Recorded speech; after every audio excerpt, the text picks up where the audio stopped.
Episode 12 की शुरुआत में हम देखते हैं कि सिमू दोंगजिन के घर पे है। दोंगजिन पूछता है कि सिमू तुम्हारा क्या सपना है। सिमू कहती है मेरा सपना है मेरी सिस्टर की वेडिंग अच्छे से हो जाए, मेरे भाई को एक अच्छी जॉब मिल जाए, मेरी मॉम हमेशा खुश रहे, बस यही ड्रीम्स है। दोंगजिन सुन बहुत ही खुश होता है। सिमू अपनी बहन हेजुंग को कॉल करती है, उसे बता देती है कि वो आज दोंगजिन के घर पे रहने वाली है। हेजुंग कहती है ठीक है, मैं मॉम को कोई बहाना बनाकर कोई झूठ बोल दूंगी। अब सिमू और दोंगजिन साथ में बैठी थी। सिमू दोंगजिन को अब अपना प्यार कन्फेस कर देती है। वो कहती है कि हाँ मैं भी तुमसे प्यार करती हूँ, मैं भी तुम्हें बहुत लाइक करती हूँ। अब दोनों एक दूसरे को किस करते हैं, दोनों साथ में नाइट स्पेंड करते हैं। अब नेक्स्ट डे स्टार्ट हो चुका था। सिमू जॉब के लिए निकल जाती है। उधर हेजुंग के घर पे उसकी मम साथ में बैठी थी। हेजुंग बहाना बनाकर कहती है कि सिमू आज सुबह ही जॉब पे चली गई है, तो आप चिंता मत करो। उसकी मम कहती है मैं इतनी भी स्टूपिड नहीं हूँ कि तुम्हारे बहाने को समझ ना पाऊँ। मुझे दोंगजिन के बारे में पता है, वो उसका बॉयफ्रेंड है, वो उसे लाइक करती है और मुझे भी वो पसंद है। हेजुंग को ये सुनकर खुशी होती है कि उसकी मॉम भी उसे लाइक करती है। अब युनजुन के बारे में वो बातें कर रहे थे। युनजुन अपने पेरेंट्स के घर पे गया था।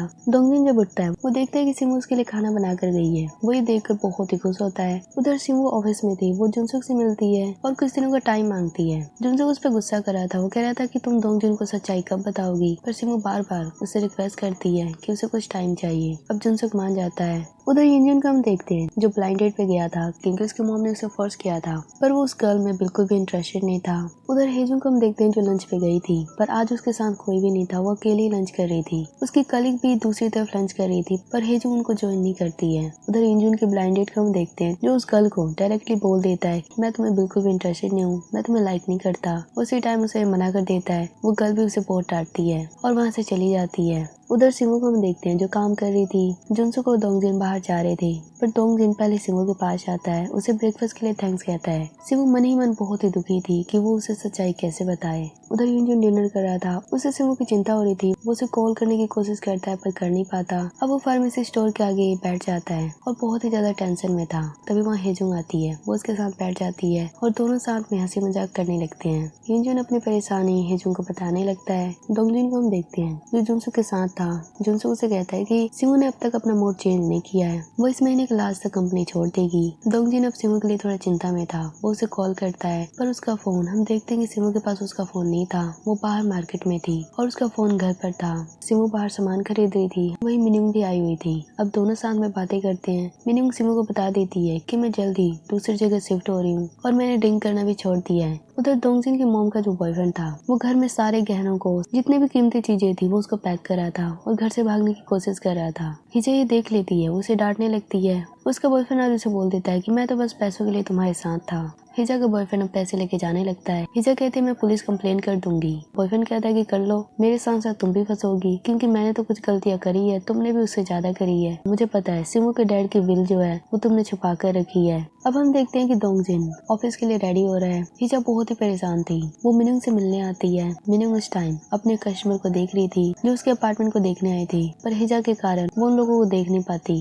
अब वो हिजा से बात करती है। हिजा हमेशा की तरह मिनिंग से पैसे मांग रही थी। मिनिंग अब परेशान हो गई थी क्योंकि हिजा हर बार उसे क्रिटिसाइज भी करती थी। मिनिंग आज हिजा को सारी चीज बता देती है कि उसका और दोंगजिन का बहुत ही पहले ब्रेकअप हो चुका है। वो पास की सारी चीजें उसे बता देती है। हिजा को भी गुस्सा आ जाता है। वो उसे डांटने लगती है। तभी दोंगजिन अपने रूम से बाहर निकलता है। वो मिनिंग से माफी मांगता है अपनी मॉम की तरफ से और प्रॉमिस करता है उसकी मॉम ने जितने भी उससे पैसे लिए हैं वो उसे लौटा देगा। अब दोंगजिन अपनी मॉम से अकेले में बात करता है। वो उन्हें डांटता है कि वो मिनिंग से पैसे क्यों मांग रही थी और वो दोंगजिन को अपने बॉयफ्रेंड के बारे में बता देती है कि वो सारे पैसे लेके भाग चुका है और कुछ दिन वो उसके घर पे रहने वाली है। दोंगजिन अब ऑफिस चला जाता है। वो मिनिंग को मैसेज करके माफी मांगता है। उधर सिमू को हम देखते हैं वो भी ऑफिस जा रही थी और मिनिंग के बात को याद करती है। मिनिंग ने उसे कहा था कि दोंगजिन तुमसे बहुत ही ज्यादा प्यार करता है। वो कह रहा था कि वो तुम्हारे साथ ही अपनी लाइफ बिताना चाहता है। सिमू ये बात याद करके थोड़ी दुखी थी क्योंकि वो जानती है सच्चाई जानने के बाद दोंगजिन का दिल टूट जाएगा और पता नहीं वो उसे एक्सेप्ट करेगा भी या नहीं। अब वो जैसे ऑफिस में जाती है दोंगजिन भी वहीं पर था।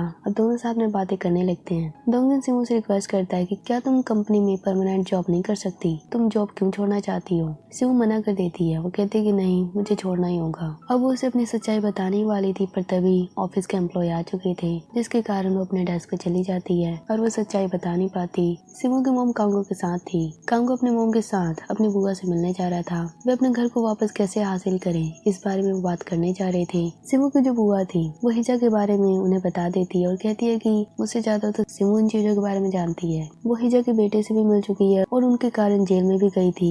ये सुन सिमो के मॉम और कांगू बिल्कुल हैरान थे क्योंकि सिमो ने इन चीजों के बारे में उन्हें नहीं बताया था। उधर सिमो जॉब पे थी। उसे मैसेज आता है उसके भाई का। उसका भाई उसे बता देता है मॉम को बुआ ने सब कुछ बता दिया है और तुमने पुलिस स्टेशन वाली बात हमें क्यों नहीं बताई। मॉम बहुत ही गुस्से में है। सिमो ये पढ़कर बहुत ही शौक थी। अब वो जल्दी से अपने मॉम से मिलने जाती है। अब सबके सब साथ में थे। सिमो थोड़ी नर्वस थी। अब उसकी मॉम बहुत सारे क्वेश्चन करती है। सिमो अब उन्हें बताने लगती है मैं हिजा के सन से मिली थी। वो बहुत ही गिल्टी था। जैसे डैड के कारण हम लोगों ने सफर किया है वैसे उसके मॉम के कारण उसने भी बहुत कुछ सफर किया है। मैंने सोचा था हिजा ने वो घर बेचकर अपने बेटे के बिजनेस में लगाया होगा लेकिन ऐसा नहीं था और हिजा से उसने किसी भी तरह का पैसा नहीं लिया था। वो हमसे माफी भी मांगना चाहता था। मैंने उसे माफ कर दिया। वैसे अभी भी सिमो के मॉम को नहीं पता कि दोंगजिन ही हिजा का बेटा है। उधर ऑफिस में दोंगजिन सिमो को देख रहा था। सिमो को ढूंढ रहा था। सिमो वहाँ पर नहीं थी। वो उसे मैसेज करता है और कॉल करता है पर कोई जवाब नहीं आता। उधर युनजुन को हम देखते हैं जिससे हेजुंग मिलने आती है और दोनों साथ में कहीं जाने लगते हैं। हम सिमो को देखते हैं वो बहुत ही परेशान थी। दोंगजिन उसे कॉल करता है और कहता है कि तुम कहाँ पर हो। सिमो उसे बोल ही रही थी तभी हम देखते हैं कि दोंगजिन उसके सामने ही था। तभी वहाँ युनजुन और हेजुंग पे आ जाते हैं। वो दोंगजिन को भी अपने साथ लेके जाने लगते हैं। अब हम देखते हैं पूरी फैमिली साथ में बैठी है। सिमो की फैमिली दोंगजिन और युनजुन। कांगू सबके लिए सिंगिंग करता है। आज वो पहली बार अपनी फैमिली के आगे सिंगिंग कर रहा था। वो थोड़ा नर्वस था पर सब उसे मोटिवेट करते हैं। ये सब देखकर कांगू बहुत ही खुश था। सिमो बस दोंगजिन को देखे जा रही थी। अंदर ही अंदर वो बहुत ही हर्ट फील कर रही थी। अब आगे क्या होगा नेक्स्ट पार्ट में देखेंगे।